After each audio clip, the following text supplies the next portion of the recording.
शाळा ह्या सुसंस्कार करण्याचे केंद्र असते. पुस्तकी ज्ञानापेक्षा स्वानुभव, प्रेम आणि करुणा या गोष्टी मुलांच्या मनावर बिंबवणे गरजेचे असते.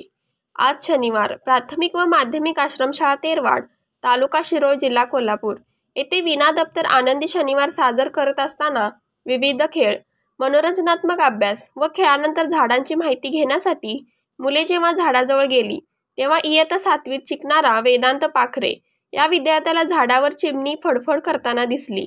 त्याने लगेच त्याचा मित्र तन्वीर बेपारी, संकेत पाटील व सुदर्शन सुतार यांना बोलवून त्या चिमणीस हळूच पकडले व त्यांनी खाली आणले.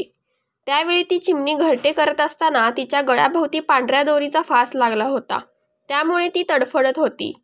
वर्गशिक्षक संतोष भुयेकर व सहदेव डंबाळ सर यांच्या सहकार्याने त्या चिमणीच्या गळ्याला लागलेला दोरीचा फास हळूवार काढून तिला पाणी पाजण्यात आले. पुन्हा मुक्त आणि स्वच्छंद उडण्यासाठी तिला सोडण्यात आले. यावेळी सर्वच मुलांनी चिमणीला मिळालेल्या जीवनामुळे आनंद व्यक्त केला. त्या चिमणीला जीवनदान देण्याचे काम आश्रमशाळेच्या विद्यार्थ्यांनी केले.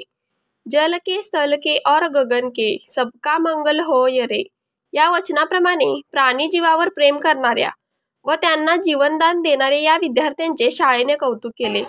BSI न्यूजसाठी संतोष भुयेकर, कोल्हापूर.